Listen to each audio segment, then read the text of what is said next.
Hi guys, today I am doing some of the unsung hero steps of oil painting. I'm going to prime some of my panels to be painted, and I'm actually using oil ground for my primer, which I love. I love the painting surface that it creates so much. Anyways, it's kind of a big ordeal to do the setup and to use the oil ground. So I'm going to do several of the panels in one go, try to get as much done with that as I can. And then we're going to do some varnishing of some oil paintings that are already done, which is an extremely satisfying step. I love doing that. So yeah, this is just like some of the beginning stuff for an oil painting and the very last step for an oil painting today, which I love all those things. I love all the steps that just like complete a painting.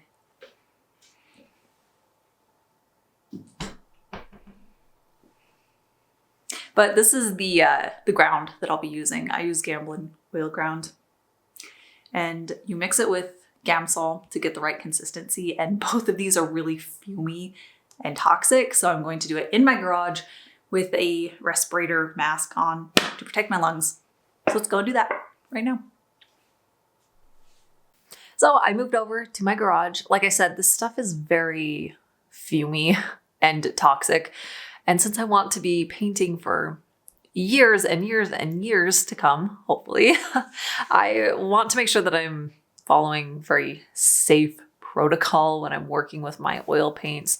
I've actually switched to solvent-free oil painting, which I can talk about that more in a video in the future if you're interested. But basically, I've cut out anything that I can that is particularly toxic and is evaporating into the air and into my lungs. So while I'm doing this part, which does require solvents, it does require things that I'm breathing in. I do it in my garage and I do it with this mask that filters it all out so I don't smell any of it. It doesn't get into my lungs. I don't breathe it in. And once I'm done, I leave all my panels outside so they can all dry outside of my studio. That was a huge mistake the first time I did this. I couldn't work for like a solid day after I did it. At least I couldn't work in my studio. Anyway, so I did that.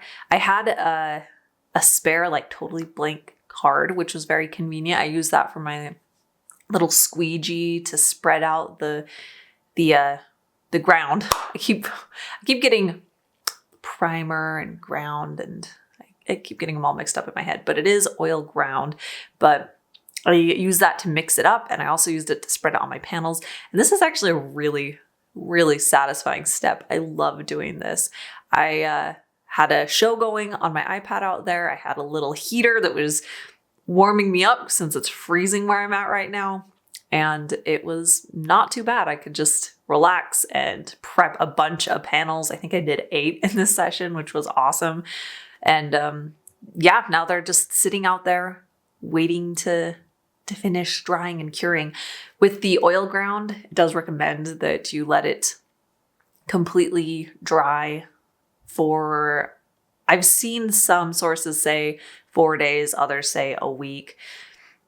I do about somewhere in the middle there, but it does take a bit more time. So it's a little bit more prep work and a little bit more waiting than say going in with my my clear gesso, which is acrylic based or a normal acrylic gesso.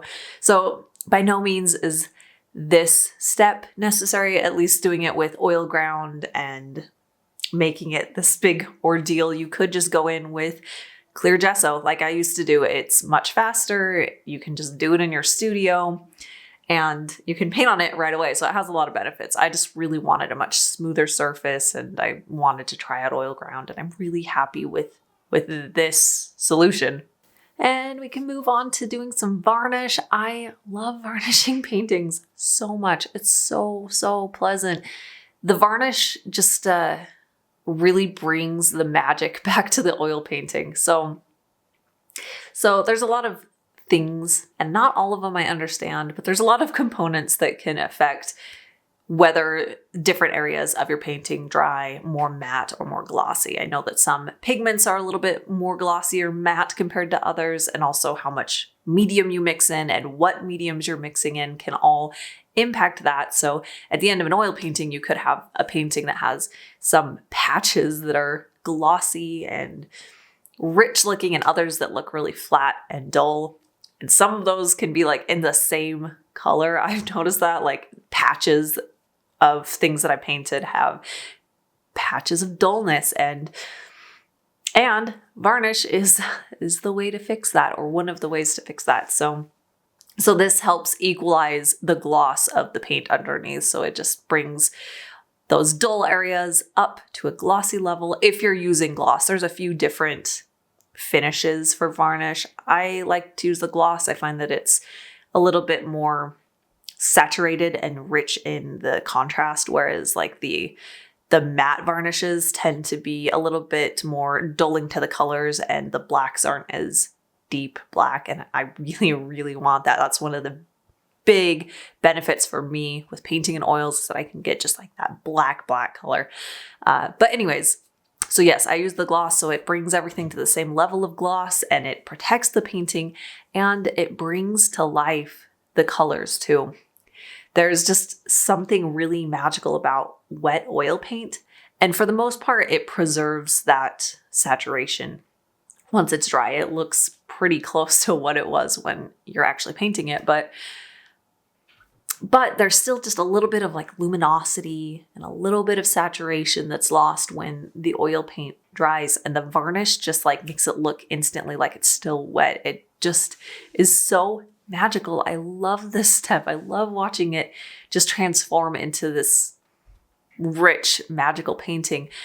And that's something that, like, as I'm painting it, certain areas will feel that way as I'm actively painting it, and getting to the final step where I can apply that varnish and see the entire painting brought to that level is just so satisfying, so rewarding to see that as like, that's the painting. That's where it's at. It's at its final form now, and everything that I hope to get out of it is there. And now I get to move on to a new painting.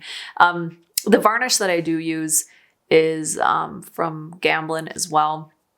And it specifically is a type of varnish that you can apply once your painting is touch dry. The more traditional varnishes, you have to wait months. I think it's like 6 months or more. I have never used a traditional varnish before because of that reason. So make sure that you're doing research on any of the varnishes that you're using to make sure that you are applying it correctly. With the one that I'm using, with my understanding, is that it allows the oil paint underneath to still breathe and dry and cure, so that it's actively drying. And it does that for months and months. And even with that varnish on top, it still allows that process to happen. But yeah, this is just... I just love doing this, and it's always so pleasant because I usually stockpile several oil paintings that have been done and have been sitting on my shelf for a while, so I get to do a batch of several of them and just watch them sparkle and come back to life. But that's about it for today. Thank you guys so much for hanging out with me while I do some of the side things that go into oil painting. I'm really enjoying painting lately. I just feel so connected with the process, and that's something that I've been really trying to achieve. So I feel good about this. I feel really good about working on the next piece. If you want to see what I'm going to be painting on all of those panels I primed, then stay tuned. I'm working on my tarot oil painting deck. Well, my oil painted tarot deck. And if you'd like to get prints of those as I'm working on them, make sure to sign up for my Patreon print tier. There's a link down in the description that'll take you over there. And yeah, that's about it for today. So thank you guys so much for watching, and I'll see you next time.